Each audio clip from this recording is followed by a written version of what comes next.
ആരോഗ്യപൂർണമായ സ്ത്രീ ജീവിതത്തിന് ആയുർവേദ വകുപ്പും റേഡിയോ മാറ്റുലിയും സംയുക്തമായി അവതരിപ്പിക്കുന്ന ആരോഗ്യ ബോധവൽക്കരണ പരിപാടി. തന്മയയിലേക്ക് എല്ലാ പ്രിയ ശ്രോതാക്കൾക്കും സ്വാഗതം.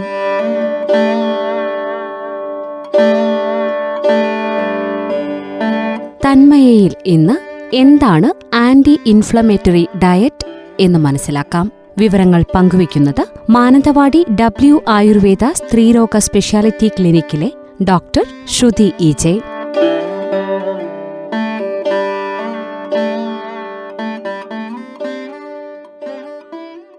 നമസ്കാരം, ഞാൻ ഡോക്ടർ ശ്രുതി EJ. ഇന്ന് നമ്മൾ ആൻറ്റി ഇൻഫ്ലമേറ്ററി ഡയറ്റിനെ പറ്റിയാണ് സംസാരിക്കുന്നത്. ഇന്ന് ഹെൽത്തി ഡയറ്റ് ഫോളോ ചെയ്യാൻ ആഗ്രഹിക്കുന്ന എല്ലാവരും സെർച്ച് ചെയ്യുന്ന ഒരു പദമാണ് ആൻറ്റി ഇൻഫ്ലമേറ്ററി ഡയറ്റ്. ഈയിടെയായി ഫിലിം സ്റ്റാർസിൻ്റെ റിവ്യൂസ് വന്നപ്പോൾ മുതലാണ് ആൻറ്റി ഇൻഫ്ലമേറ്ററി ഫുഡിന് ഒരു സ്റ്റാർ സ്റ്റാറ്റസ് വന്നത്. ആക്ട്രസ് വിദ്യാ ബാലൻ, ആക്ടർ മാധവൻ എല്ലാം എളുപ്പം തടി കുറച്ചത് ഈ ഡയറ്റ് കൊണ്ടാണ് എന്ന് അവകാശപ്പെടുന്നുണ്ട്. മറ്റു വ്യായാമങ്ങളും മരുന്നുകളും ഇല്ലാതെ ഇവർ പറയുന്നത്ര 10-15 കിലോ ഈ ഡയറ്റ് കൊണ്ട് മാത്രം കുറയ്ക്കാൻ പറ്റുമെന്ന് തോന്നുന്നില്ല. എങ്കിലും ഹെൽത്തിയായി വെയിറ്റ് കുറയ്ക്കണമെന്നും അസുഖങ്ങളിൽ നിന്ന് മാറ്റം വേണമെന്നും ആഗ്രഹിക്കുന്ന എല്ലാവരും അറിഞ്ഞിരിക്കേണ്ട ഒന്നാണ് ആൻറ്റി ഇൻഫ്ലമേറ്ററി ഡയറ്റ്. ഇത് നാം ഇതുവരെ കേൾക്കാത്ത, വിദേശത്തു നിന്നും ഇറക്കുമതി ചെയ്ത ഭക്ഷണ രീതിയൊന്നുമല്ല. പണ്ടുകാലം മുതലേ നമ്മുടെ ഡോക്ടേഴ്സും പഴയ വൈദ്യന്മാരും ഒക്കെ പറയാറുള്ള, അസുഖം വന്നാൽ ഇന്നതെല്ലാം ഒഴിവാക്കണം, ഇന്നതെല്ലാം കഴിക്കണം എന്നെല്ലാം പറയുന്നത് ഈ കൺസെപ്റ്റ് വെച്ച് തന്നെയാണ്. ആയുർവേദത്തിൽ പഥ്യം എന്ന കൺസെപ്റ്റ് തന്നെ ശരീരത്തിൽ ഇൻഫ്ലമേറ്ററി ചേഞ്ചസ് കുറയ്ക്കുക എന്ന ലക്ഷ്യം വെച്ചുകൊണ്ട് തന്നെയാണ്. അപ്പോൾ ആദ്യം നമുക്ക് ഇൻഫ്ലമേഷൻ എന്താണെന്ന് നോക്കാം. പ്രധാനമായും 2 തരത്തിൽ ഇൻഫ്ലമേഷൻ ഉണ്ട്, അക്യൂട്ട് ആൻഡ് ക്രോണിക്. പെട്ടെന്ന് വരുന്ന നീർക്കെട്ട്, പഴുപ്പ് ഇവയാണ് അക്യൂട്ട് ഇൻഫ്ലമേഷനിൽ ഉൾപ്പെടുന്നത്. ശരീരത്തിലെ മുറിവ്, ചതവ്, ഏതെങ്കിലും പ്രാണി കടിക്കുക, മുറിവ് പഴുക്കുമ്പോഴൊക്കെ ഇൻഫ്ലമേഷൻ, അതായത് ആ ഭാഗത്ത് വരുന്ന നീർക്കെട്ട് വരുന്നത് നിങ്ങൾക്കറിയാം. പുറമേ നിന്ന രോഗാണുക്കൾ കാരണം, ചതവ് കൊണ്ടും മറ്റും നശിച്ചുപോയ കോശങ്ങൾ കാരണം, പുറമേ നിന്നുള്ള വസ്തുക്കൾ, ആണി, മുള്ള് മുതലായവ ശരീരത്തിൽ തന്നെ കയറി പുറത്തു പോകാതിരിക്കുമ്പോഴൊക്കെ ഇൻഫ്ലമേഷൻ വരാം.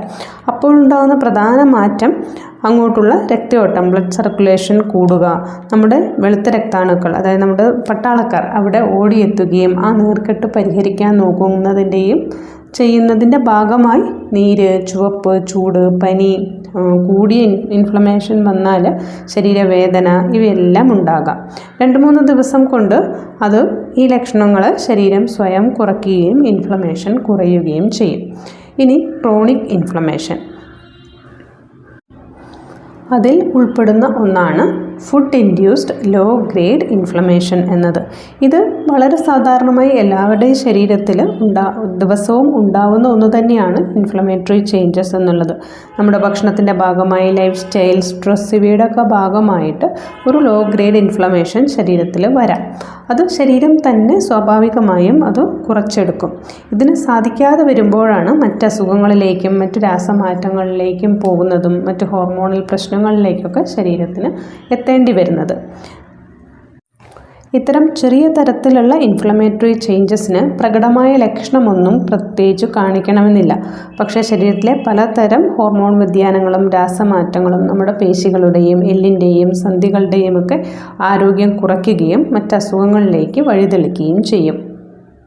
ഇനി ഏതൊക്കെയാണ് ഇൻഫ്ലമേറ്ററി ഫുഡ് എന്ന് നോക്കാം. നമ്മുടെ പ്രധാന ആഹാരമായ അരി കൂടിയ അളവിൽ കഴിച്ചാൽ അതൊരു ഇൻഫ്ലമേഷന് കാരണമാകുന്ന ഒരു ഭക്ഷണം തന്നെയാണ്.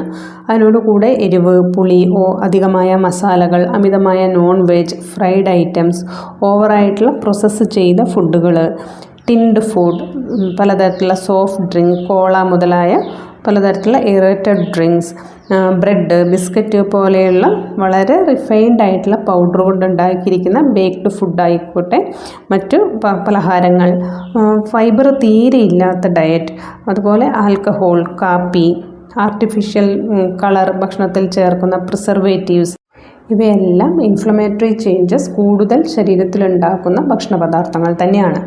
ഇനി നമുക്ക് എങ്ങനെ ഒരു ആൻറ്റി ഇൻഫ്ലമേറ്ററി ഡയറ്റ് പ്ലാൻ ചെയ്യാമെന്ന് നോക്കാം. ഭക്ഷണത്തിൽ ഹോൾ ഗ്രെയിൻ ഫുഡ് കൂടുതൽ ഉൾപ്പെടുത്തുക. അതായത് അരി പൊടിച്ച് വറുത്ത് കൂടുതൽ പ്രോസസ്സ് ചെയ്ത് ഉണ്ടാക്കുന്ന പലഹാരങ്ങളേക്കാൾ മുഴുവൻ ധാന്യത്തോടെ ഉണ്ടാക്കുന്ന ഭക്ഷണങ്ങളാണ് എപ്പോഴും നല്ലത്. ചോറ്, കഞ്ഞി, ഗോതമ്പ് നുറുക്ക്, ഉപ്പുമാവ് പോലെയുള്ളവ പ്രധാന ഭക്ഷണങ്ങളാക്കുക. വെള്ള അരിയേക്കാൾ ആൻറ്റി ഇൻഫ്ലമേറ്ററി എഫക്റ്റ് കൂടുതലുള്ളത് പതിയെ ദഹിക്കുന്ന തവിടുള്ള അരിക്കാണ്. പ്രധാന ഭക്ഷണത്തിൽ കൃത്യമായ പ്രോട്ടീൻ്റെയും ഫൈബറിൻ്റെയും അളവ് അടങ്ങിയിരിക്കുന്നു എന്നുള്ളത് ഉറപ്പുവരുത്തുക. അതിനുവേണ്ടി പയറുവർഗ്ഗങ്ങൾ, നാരുള്ള പച്ചക്കറികൾ ഇവ കൃത്യമായിട്ട് ഭക്ഷണത്തിൽ ഉൾപ്പെടുത്തുക. ചില ഡയറ്റ് പ്ലാനിൽ ഗ്രീൻ ടീ, പച്ചക്കറി, സ്മൂത്തീസ് ഇവയൊക്കെ മാത്രമേ പലപ്പോഴും ഉൾപ്പെടാറുള്ളൂ. 3 നേരവും പച്ചക്കറിയും സ്മൂത്തിയും കഴിച്ചിട്ട് പോകുന്നത് അത്ര ഹെൽത്തി ആയിട്ടുള്ള ഒരു ഡയറ്റ് പ്ലാൻ അല്ല. ഒരു വളരെ കൃത്യമായ അളവിൽ നല്ല കാർബോഹൈഡ്രേറ്റ് കൂടെ ഭക്ഷണത്തിൽ ഉൾപ്പെടണം എന്നുള്ളത് നിർബന്ധമാണ്. നമ്മുടെ ബോൺ ഹെൽത്തും മസിൽ മാസും ഒക്കെ നിലനിർത്താൻ ഈ കാർബോഹൈഡ്രേറ്റ് വളരെ പ്രധാനമാണ്. ഇല്ലെങ്കിൽ വയസ്സാവുമ്പോഴേക്കും എല്ലിനും സന്ധികൾക്കും ഒന്നും ബലമില്ലാതെ ചിലപ്പോൾ നാം കിടപ്പിലായേക്കാം. അടുത്ത പ്രധാനപ്പെട്ട ഒരു കാര്യം ഹെൽത്തി ഫാറ്റ് എപ്പോഴും ഭക്ഷണത്തിൽ അടങ്ങിയിരിക്കണം എന്നുള്ളതാണ്. പ്രോസസ്ഡ് ഓയിൽസ് പരമാവധി കുറയ്ക്കുക. ഇതുകൊണ്ട് തന്നെയാണ് നമ്മുടെ പഴയകാലത്തെ അവിയലിലും തോരനിലും മീൻകറിയിലുമെല്ലാം പച്ച വെളിച്ചെണ്ണ ധാരാളമായി ഉപയോഗിച്ചുകൊണ്ടിരുന്നത്. മാക്സിമം കടുക് വറുക്കൽ, താളിക്കൽ എന്നിവയെല്ലാം ഒഴിവാക്കി ഏറ്റവും അവസാനം പച്ച വെളിച്ചെണ്ണ ഒഴിച്ച് കറിവേപ്പില ഇട്ട് തീ ഓഫാക്കി മൂടി വെക്കുന്നതാണ് ഏറ്റവും ഹെൽത്തി ആയിട്ടുള്ളൊരു പ്രിപ്പറേഷൻ. അതുപോലെ നല്ല ഫാറ്റിൻ്റെ ഉറവിടങ്ങളാണ് നട്ട്സ്, പലതരം seeds, avocado, virgin coconut oil, നെയ്യ്, വിർജിൻ ഒലിവ് ഓയിൽ ഇവയെല്ലാം ഭക്ഷണത്തിൽ മിതമായ അളവിൽ ഉൾപ്പെടുത്തുന്നത് ഇത്തരം ഇൻഫ്ലമേറ്ററി ചേഞ്ചസിനെ കൃത്യമായി മാനേജ് ചെയ്യാൻ ശരീരത്തെ സഹായിക്കും. ശരീരത്തിന് ക്ഷീണം, ഉന്മേഷക്കുറവ് ഒക്കെ തോന്നുമ്പോൾ കട്ടൻ കാപ്പിയിൽ നെയ്യ് ചേർത്ത് ഉപയോഗിക്കുന്നതെല്ലാം നമ്മുടെ പണ്ടുള്ള ശീലങ്ങളാണ്. ഇതെല്ലാം കൃത്യമായിട്ടുള്ള ഹെൽത്തി ഫാറ്റിൻ്റെ ഉപയോഗങ്ങൾ പ്രയോഗത്തിലിരുന്നു എന്നുള്ളതിൻ്റെ തെളിവാണ്. അടുത്ത പ്രധാന കാര്യം മധുരം പാടെ ഒഴിവാക്കുക എന്നുള്ളതാണ്. അത് പഞ്ചസാര ആയാലും ശർക്കര, കൽക്കണ്ടം, പനം കൽക്കണ്ടം ഏത് വെറൈറ്റി ആണെങ്കിലും മധുരം തന്നെയാണ്. ശരീരത്തിൽ ഇൻഫ്ലമേറ്ററി ചേഞ്ചസ് വരുത്തുന്നതിൽ ഏറ്റവും പ്രധാന പങ്ക് മധുരത്തിനുണ്ട്.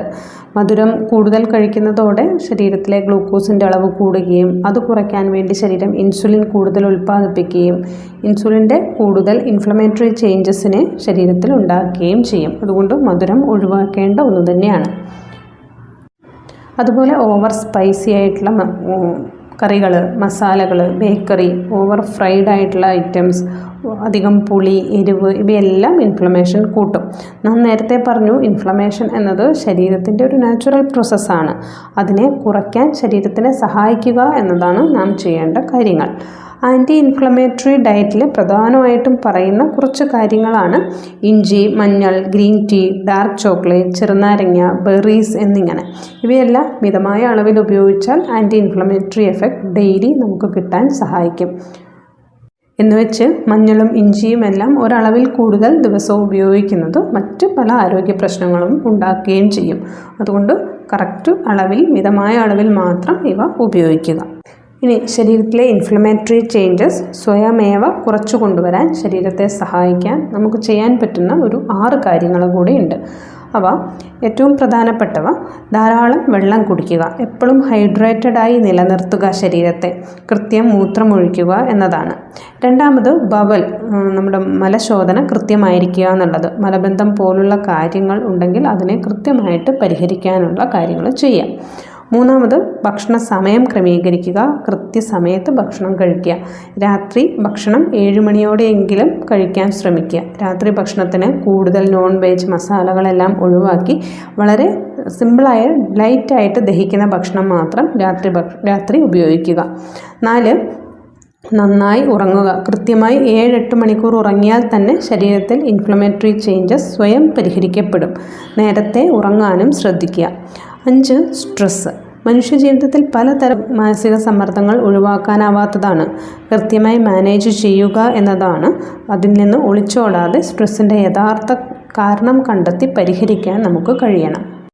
Meditation, mindfulness, gratitude therapy, muscle relaxing techniques ഇവയെല്ലാം സ്ട്രെസ് റിഡക്ഷന് സഹായിക്കും. ആറാമത്തെ പ്രധാനപ്പെട്ട ഒരു കാര്യം കൃത്യമായ വ്യായാമം ശീലമാക്കുക എന്നുള്ളതാണ്. മോഡറേറ്റ് ആയുള്ള സ്ട്രെച്ചിങ് എക്സസൈസ്, ഡാൻസ്, സ്വിമ്മിങ് ഇവയെല്ലാം ഉൾപ്പെടുത്തിയുള്ള കൃത്യമായ ഒരു എക്സസൈസ് പാറ്റേൺ എല്ലാവരും ശീലിക്കുക. എല്ലാത്തരം ഇൻഫ്ലമേറ്ററി ചേഞ്ചസിനെയും കുറയ്ക്കാൻ കൃത്യമായിട്ടുള്ള എക്സസൈസ് നമ്മളെ സഹായിക്കും. ഇത്രയൊക്കെ ശ്രദ്ധിച്ചാൽ തന്നെ നമുക്ക് വളരെ ആരോഗ്യത്തോടെ നമ്മുടെ ജീവിതത്തെ മികച്ചതാക്കാൻ പറ്റും. സോഷ്യൽ മീഡിയയിൽ വരുന്ന പലതരം ഡയറ്റിന് പിറകെ ഓടിത്തളരേണ്ട ആവശ്യമൊന്നുമില്ല. ബേസിക് കാര്യങ്ങൾ മനസ്സിലാക്കി ഓരോരുത്തർക്കും പറ്റിയ ഭക്ഷണങ്ങൾ ഓരോരുത്തരുടെയും സാഹചര്യത്തിനനുസരിച്ച് സ്വയം ഡിസൈൻ ചെയ്ത് കഴിക്കാൻ നമുക്ക് സാധിക്കണം.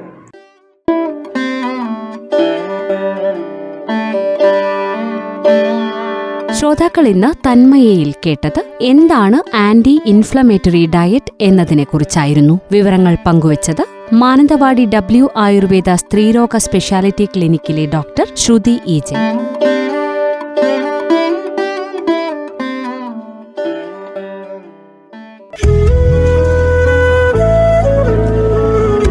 തന്മയ